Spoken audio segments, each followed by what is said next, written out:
What comes to mind initially when I'm thinking about what's special about Royal Welsh College is the kind of inclusivity and the openness. I felt like for such a prestigious music college, where obviously you have to be really skilled at what you do to get a place and to do well, there was a kind of openness and welcomeness and kind of it wasn't as scary as you might think it could be.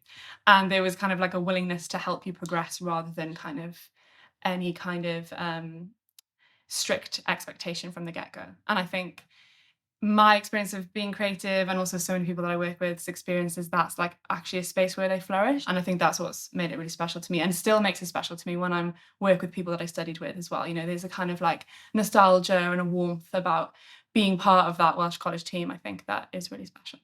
I definitely learned very quickly that if I wanted to be the singer I wanted to be, I had to put in the work as well. And I think, you know, that's really instilled in us from when we start.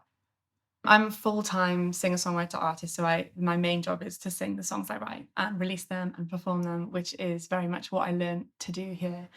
I'd released music already, and had full support with that, and I'd used part of that in certain, like, vocational modules and stuff. It was all able to be part of what I was studying. I toured as well, so I'd try and arrange it for, like, Easter holidays and stuff, but sometimes I might miss some lessons, but it would kind of like they'd fold it into what we were studying. It was always this openness to kind of make it part of my learning and my progress. And all the support I'd had for the work I was already doing outside of college could kind of then flourish when I left because I'd been given the opportunity to always explore that, always make the most of all those opportunities in a way that went alongside my college rather than was kind of in the way of that.